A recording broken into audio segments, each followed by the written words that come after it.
Boa noite a todos.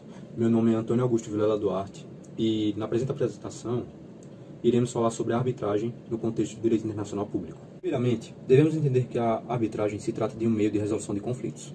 Para Mazzuoli, por exemplo, a arbitragem deve ser entendida como um meio de resolução de conflitos de forma semijudicial.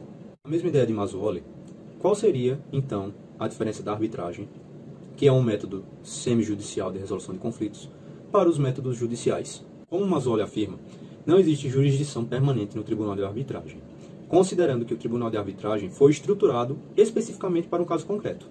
Além disso, é possível afirmar que a arbitragem tem maior importância em tribunal ad hoc, enquanto os meios judiciais de resolução de conflitos têm maior importância e foco em uma corte permanente. Ainda no mesmo contexto, é daí que surge o termo semijudicial, pois a arbitragem, apesar de ser um método jurisdicional, é um método não judiciário de resolução de conflitos.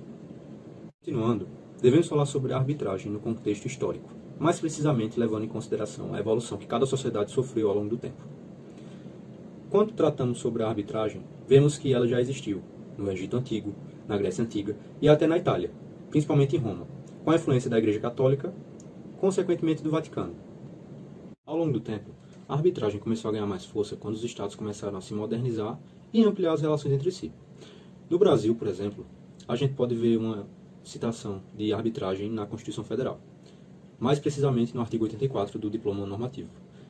No diploma, especificamente no artigo 84, inciso 8, podemos ver que é de competência privativa do Presidente da República a questão de atos internacionais, neste sentido ficando sujeito a referendo do Congresso Nacional. Se o Presidente da República quiser celebrar algum ato internacional, neste caso a arbitragem, vemos que no artigo 84, inciso 8 da Constituição Federal de 88, é dada a sua competência privativa.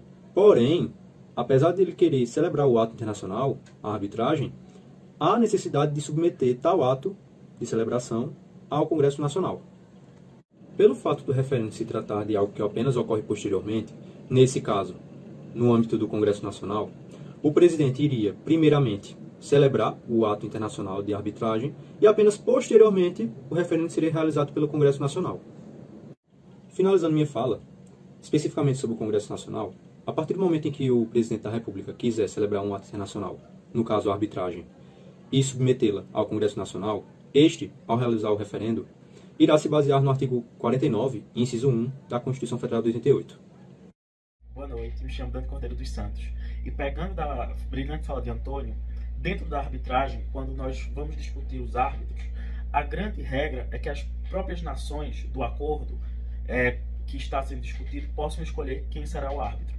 Existe, claro, a exceção. Qual é a exceção? Se nesse acordo estiver prevendo que um terceiro irá escolher quem será o árbitro. Então, essa é uma ideia de escolha do árbitro muito fundada. A grande regra é as nações propriamente vão escolher os árbitros. Caso, após a escolha do árbitro, exista dentro do acordo alguma obscuridade, esse árbitro tem faculdade em interpretar a norma, claro que obedecendo às regras e buscando a melhor solução jurídica, sem prejudicar nenhuma das partes. É importante dizer isso, né? Como Mazzuoli cita, o árbitro ele não é um procurador das nações, então ele tem essa autonomia de decisão, claro, quando houver essa obscuridade e essa falta de clareza nos acordos. O árbitro, após julgar, ele se desincumbe da função ad hoc. Ele não tem mais o poder de fazer cumprir. As nações, elas cumprem de outras formas. Então, é importante também trazer isso. A partir do momento em que o árbitro julga e termina o julgamento, ele se desincumbe dessa função. Falando agora da cláusula arbitral, essa claramente deve ser expressa em um acordo bilateral, multilateral, entre as nações. Essa cláusula arbitral, ela é facultativa. O que isso quer dizer? Que as nações que ali estão, junto com os seus representantes, as suas pessoas, elas não são obrigadas a escolher a arbitragem. Isso é uma faculdade da nação. A nação irá escolher se quer ou não quer e quais são os parâmetros dessa cláusula arbitral.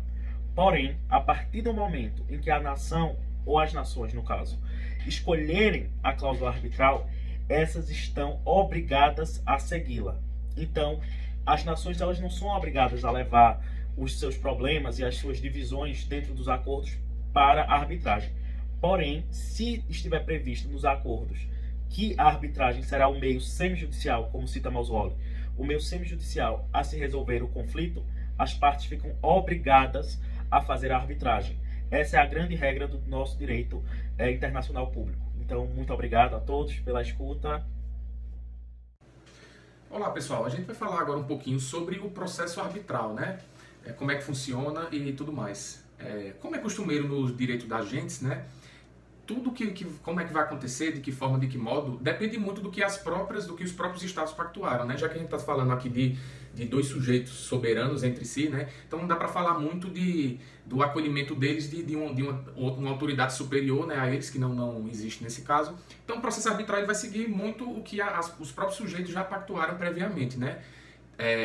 Parece até uma contradição, mas assim, eles são livres para aderir à arbitragem, mas ao mesmo tempo eles se obrigam a cumprir o que foi decidido, né? Não há que se falar em nenhum prejuízo à soberania nesses casos, porque essa obrigação dele, na verdade, é uma obrigação contra a própria vontade dele, né? Já que previamente ele se submeteu a um compromisso arbitral, né? Então ele vai estar seguindo isso sem prejuízo da soberania dele, né? A liberdade de decidir sobre a arbitragem, mas ao mesmo tempo a vinculação de seguir aquilo que ele previamente decidiu, né? Então, o processo arbitral, como é que vai ser, Alan? Vai depender muito do caso concreto, vai depender do tratado, do acordo, do compromisso arbitral que foi assumido pelas partes previamente. Porém, e se houver lacunas, né, como é que faz para decidir alguma coisa que não foi previamente combinado? O próprio árbitro, em alguns casos, ele pode decidir, né, já que tem uma questão bem interessante, que o árbitro tem competência para delimitar a própria competência. É um princípiozinho, é uma palavra, eu acredito que seja em alemão, competência. Isso vocês vão encontrar na doutrina de Mauswolly, né, que a gente usou como referência aqui para fazer esse seminário. Então, ele tem essa competência, né, nessas omissões de ele mesmo discriminar o que ele pode fazer e até onde não pode fazer. Para além disso, tem duas convenções de Haia, né, a Convenção de 1899 e a de 1907, que elas também disciplinam algumas regras gerais supletivas que podem ser utilizadas no processo arbitral. É digno de menção a questão do processo de ter uma parte oral, uma parte escrita, né, isso está previsto na Convenção de Haia. Também que as decisões são tomadas de portas fechadas, né? Daí a gente vê uma diferença do processo arbitral para o processo judicial, né? Já que o processo judicial, em regra, é público, já no caso do arbitral as decisões são tomadas de portas fechadas, né? A gente avança agora para o tema do laudo arbitral. O que é o laudo arbitral? O laudo arbitral é a sentença, é como se fosse a sentença, a decisão da arbitragem, né? Esse laudo arbitral, essa decisão da arbitragem, ela tem duas características. A primeira é a cogência e a segunda é a não executoriedade. Parece até um pouco contraditório, mas não é, como eu vou explicar agora.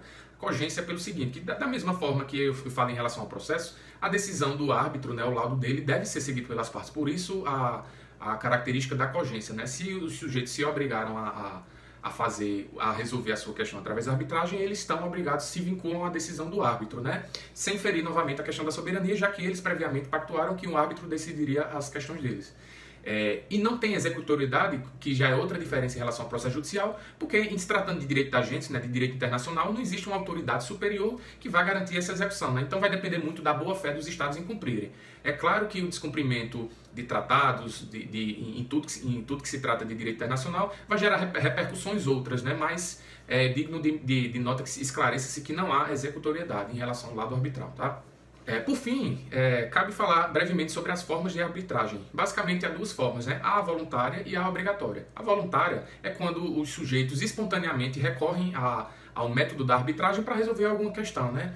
Voluntariamente, na verdade, até na obrigatória também tem, como eu estava explicando, mas a diferença é que na forma obrigatória, eles já se vinculam previamente, a priori, a adotar a solução da arbitragem para a resolução daquele conflito. Porque lá atrás, né, quando eles assinaram algum tratado, combinaram alguma coisa, eles já se comprometeram a utilizar da arbitragem como o meio de solução. Então, por isso que seria obrigatório. Já espontânea é aquele caso que, independentemente de qualquer acordo prévio, eles decidem, né, diante de algum impasse, a adotar o método da arbitragem para solucionar esse conflito, tá, pessoal?